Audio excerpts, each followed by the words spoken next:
Hello again. Another video for you from the Bernie Miklasz channel here on YouTube. It's a little bit before 5 o'clock. I do believe that is happy hour. I wish I had a cold one next to me, but I don't. No excuse for you, though, whenever you're watching this, it's your happy hour as well. Well, the Cardinals made some news today, and that's what we're here to talk about here on the Bernie channel. Please subscribe. Hit the thumbs up, all that stuff. Tell your friends about it. We appreciate all the support. It's been great. All the comments, wonderful. I enjoy talking to y'all, even if we disagree. In fact, that's even better. So the Cardinals made news today, and I'll get right to it in case you haven't heard. I'm sure you have heard, but I'll try to put some meaning behind it. So the Cardinals assistant general manager and director of player development, Gary LaRocque, it has been announced is retiring at the end of this season. He will remain with the Cardinals in an advisory capacity in 2025, which makes sense because there will be a new director of player development. And it makes, why wouldn't they have LaRocque there available to answer questions and to kind of educate or illuminate the next person in charge? And Gary LaRocque's a good person. He's an honorable guy. So he's not going to snake anybody because he's chosen to retire. And that's the thing. He has chosen to retire. He's 71 years old. He's had a very distinguished career with the Cardinals. He was named to the job in 2008. And this was an offshoot of Jeff Luhnow taking over and, running the drafts and reorganizing the Cardinals completely. And in terms of their draft and player development scouting, which was a long overdue task. A pretty massive task, and Jeff Luhnow, to his credit, to his eternal credit, got after and did a great job. Well, part of that, and that's when the draft started to develop, and that's where the Cardinals started having this really good pipeline. More on that here in a few minutes.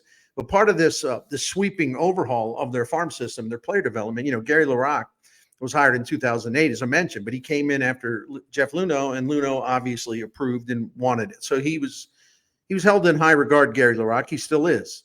He was in this job,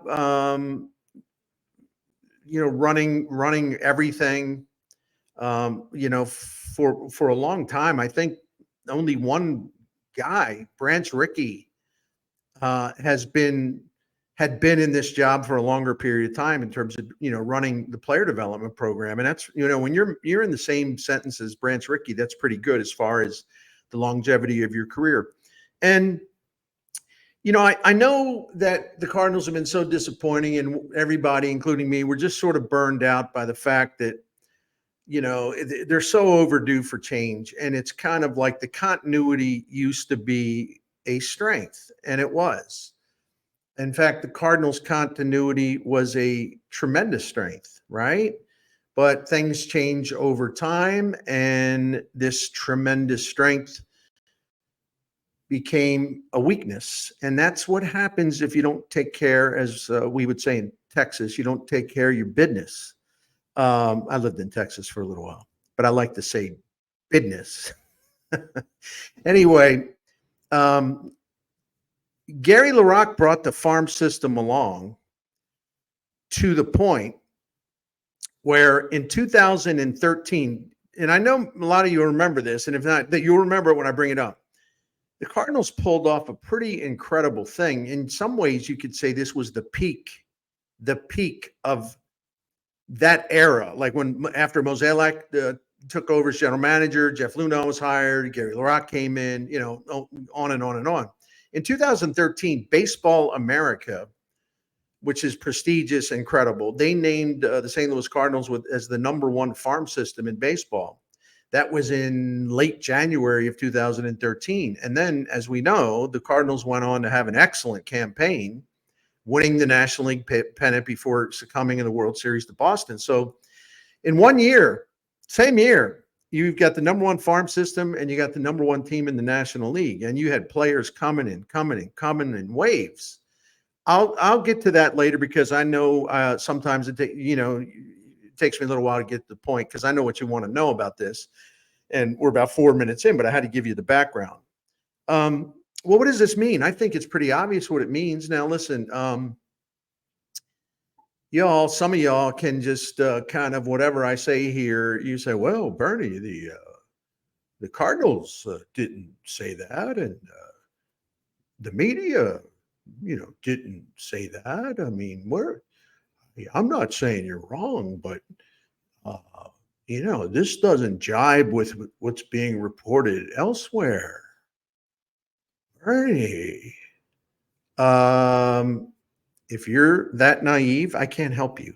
Okay. Throw the spin. I wish we could get our hands on the spin, right? Take it and flush it down the commode. All right. I'm not sure why we do this. I mean, the Cardinals are obviously beginning a process where there will be sweeping and comprehensive change in the organization. Now, for the conspiracy theorists, this doesn't mean, oh, look at them. Because, we want everybody fired, right? Oh, everybody's got to go. Everybody fire them. Okay, I got it. It's going to be, well, yeah, see, they fired Gary LaRocque. Oh boy, they're serious now. They didn't fire him.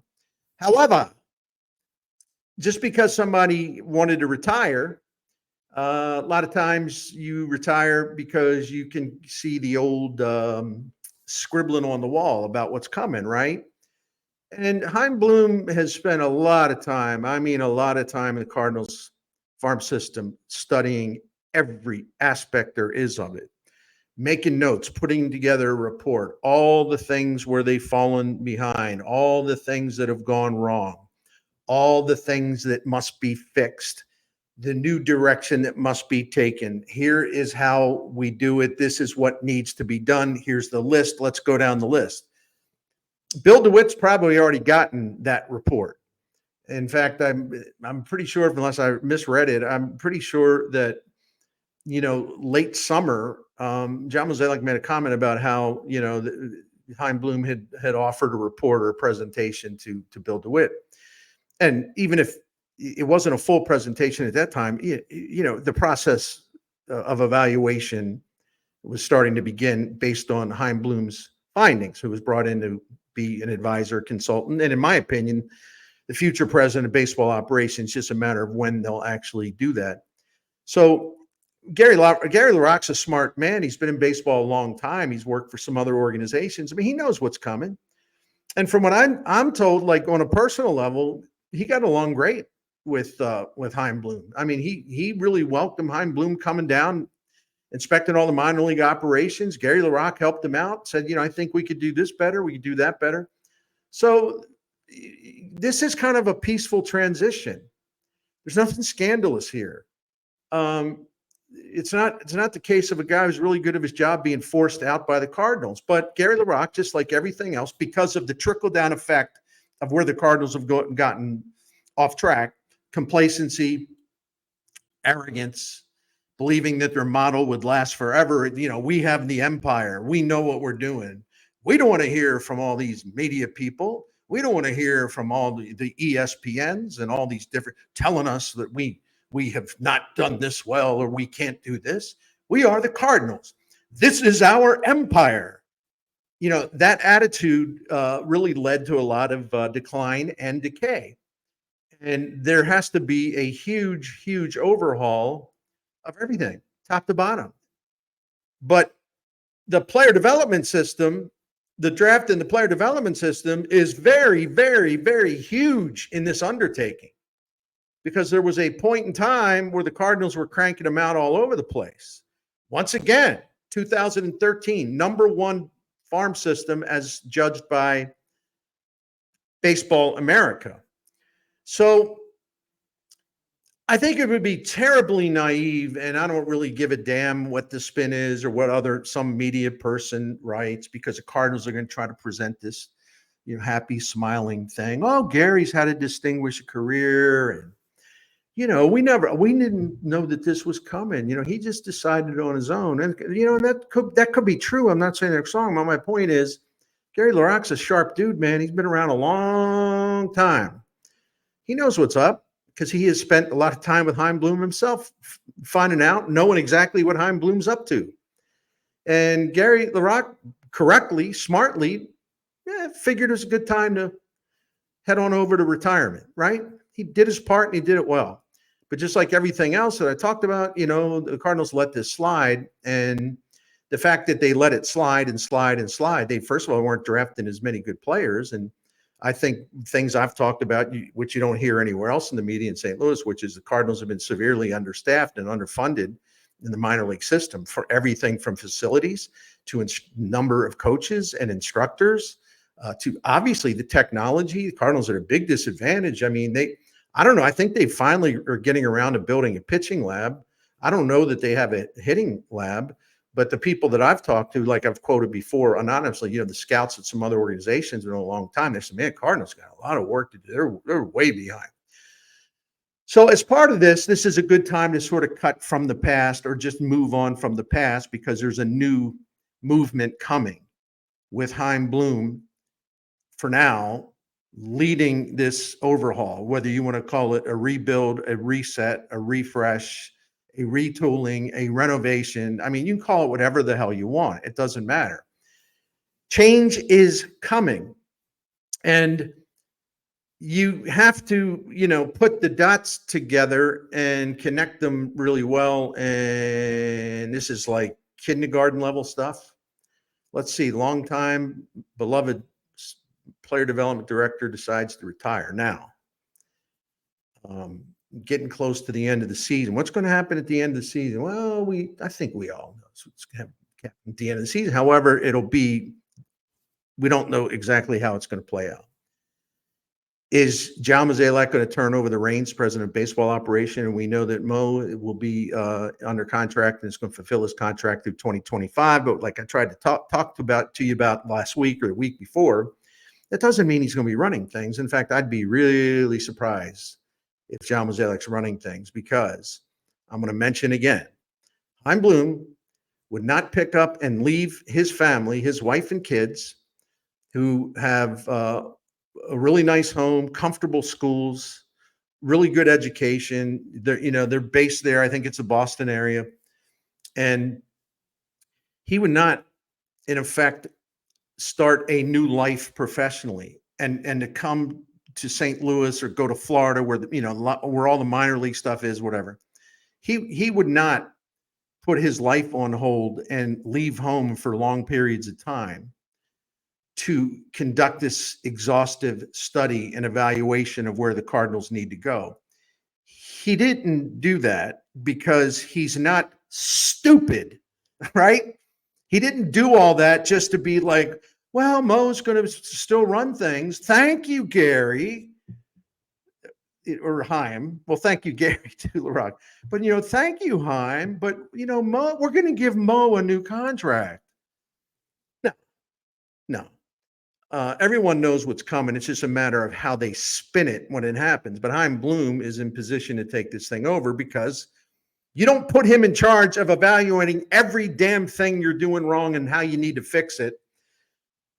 If that guy's got the foremost knowledge, advanced knowledge, and he looked at every single aspect of this organization, why the hell would you say, well, thank you for your service, but we're going to hire someone else?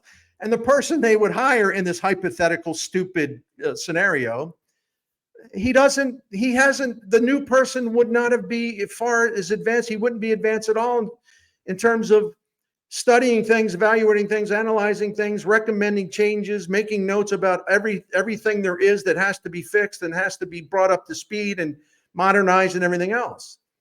So this is going to be Heim Bloom's job. And I don't care, when they make it official, but this is where it's going. And I think the Gary LaRocque thing fits right into what's coming. And we know what's coming, the semantics aside about titles and all that stuff.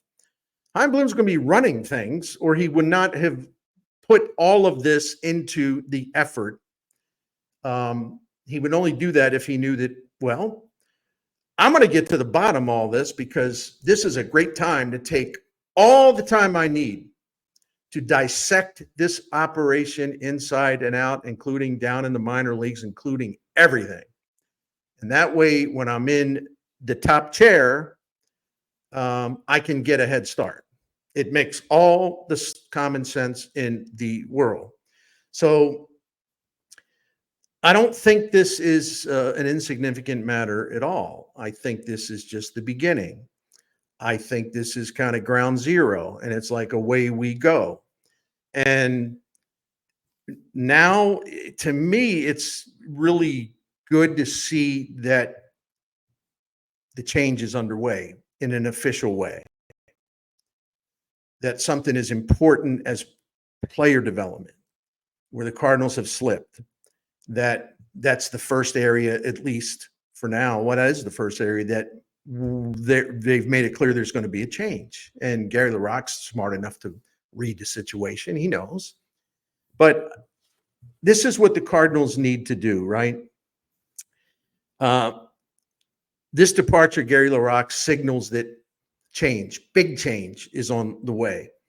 And this is a natural place to get this thing started with your player development system. And you build from the inside out, because you need that player development system thriving again, because it's going to make your challenge of rebuilding or retooling or revamping the major league product. If you have got a thriving farm system and a pipeline that's pumping out great talent, everything flows from there. And then you can do the rest at the major league level. But you start with your foundation. Bill DeWitt's always been a draft and development guy. That's why he hired Jeff Luhnow. That's why he started anew way back when. And it worked beautifully. Now it's time to do it again. And this is where this thing is headed. And, I'm trying to think of a pithy word. It's like, let the revolution begin.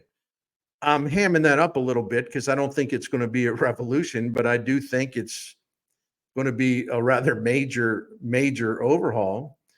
And there's no chance that this is like a one-off thing. Well, Gary LaRocque has retired, and but that's all we're going to do for now. Yeah.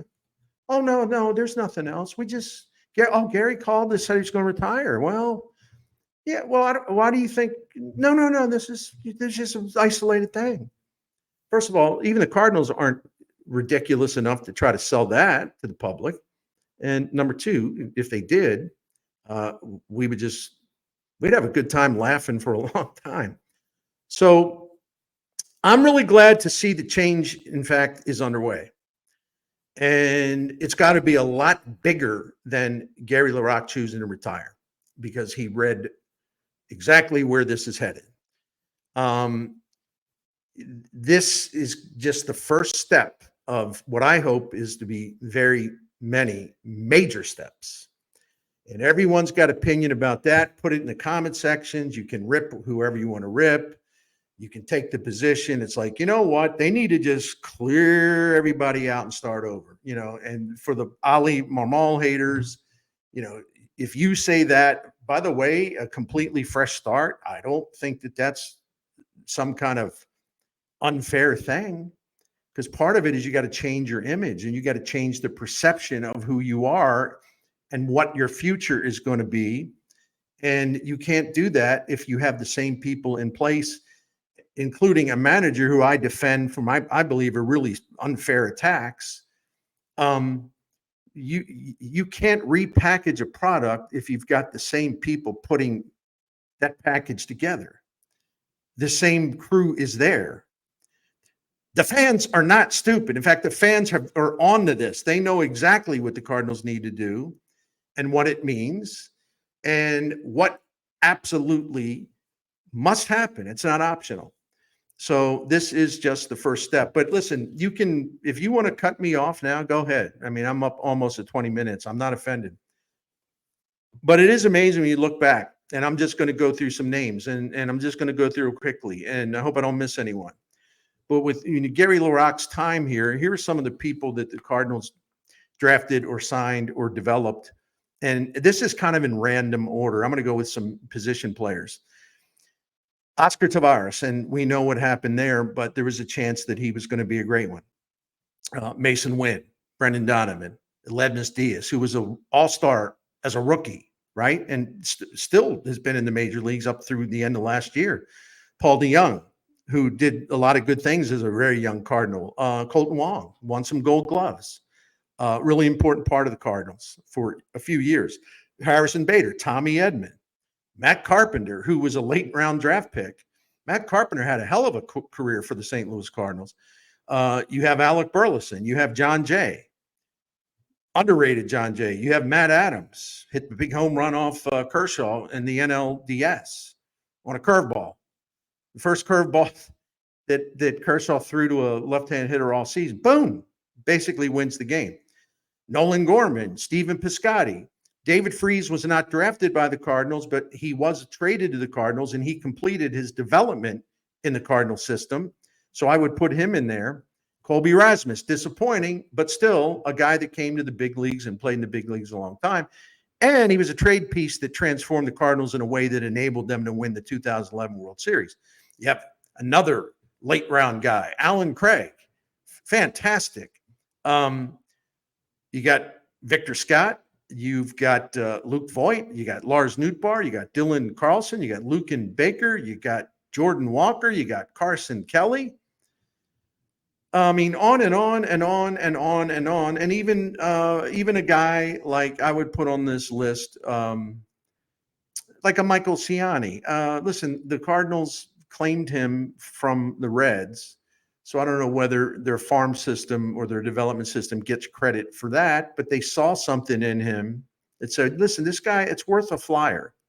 And he spent some time in their minor league. So I'm going to just say it's okay to put him on this list.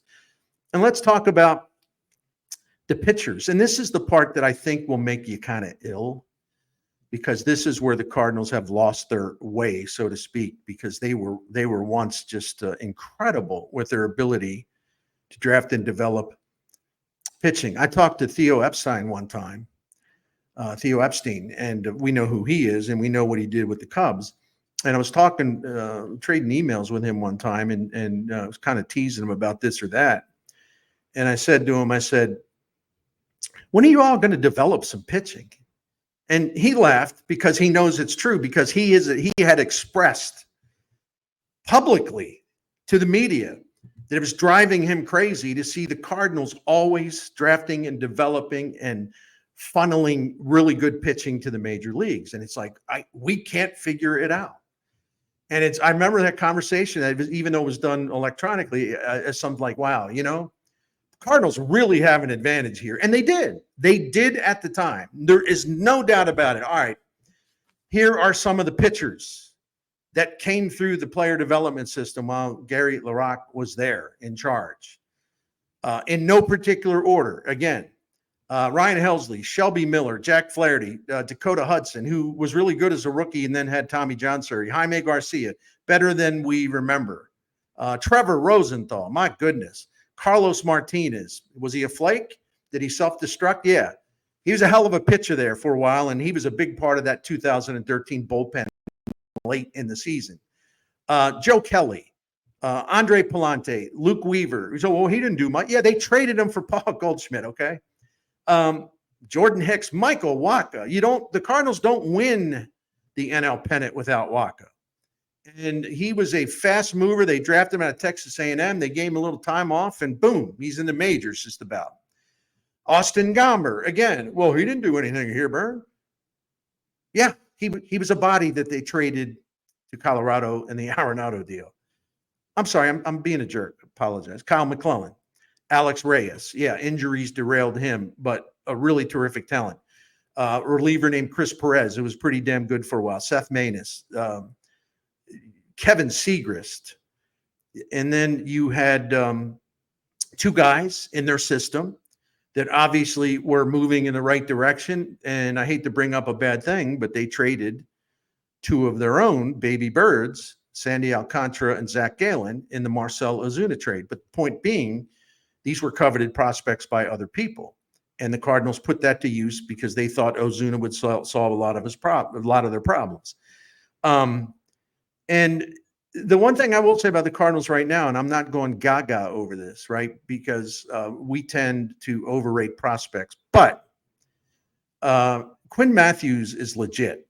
The Stanford pitcher that they drafted last year, and they never had him pitch in the minors last year because he was worked so hard at Stanford. He's a big-time talent. You got scouts all over the majors just talking about him. There is a buzz. He's legit. Tink Hens has legit talent, incredible strikeout stuff. The question is whether he'll stay healthy.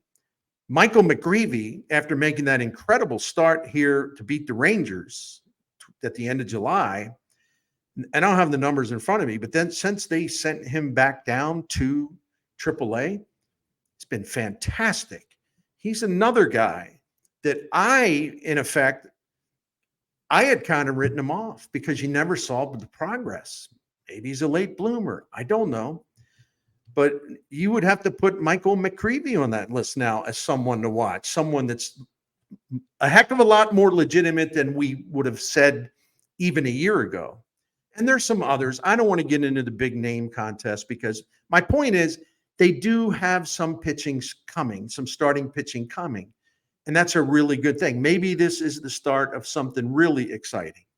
And I think Randy Flores and his staff have probably found out a few things, and they're putting them to use in terms of how they're identifying young pitching talent, draftable pitching talent. So I may have missed a few names, and if I did, I apologize. But I did this kind of quick as far as getting ready to talk to you about it. And change is a coming, my friends. Sit tight because it ain't going to happen in a week. It ain't going to happen even right at the end of the season, but it's going to happen. I can't sit here with any certainty and predict exactly how it's going to shake out. But again, Heim Bloom did not move here and dive all the way in, away from his family, if he just came here to be some kind of flunky, right? No. This was his step one in the process that would put him in as the head of baseball operations. Change is coming. So it's a good time to kind of think about that and think happy thoughts, right? If you want to call me a Kool-Aid drinker, well, I don't drink Kool-Aid, but I do kind of like those hard lemonades. It is happy hour. You all have a great weekend, okay? And thank you for the support. I hope that you enjoyed this video and all the information and perspective I had, which also some historical perspective that I think is necessary. You got to find out how you got here and then how you get out of where you are now. All right, that's enough. I'll shut up. Take care. Wonderful weekend. Thanks for being our supporters here on The Bernie Show on YouTube.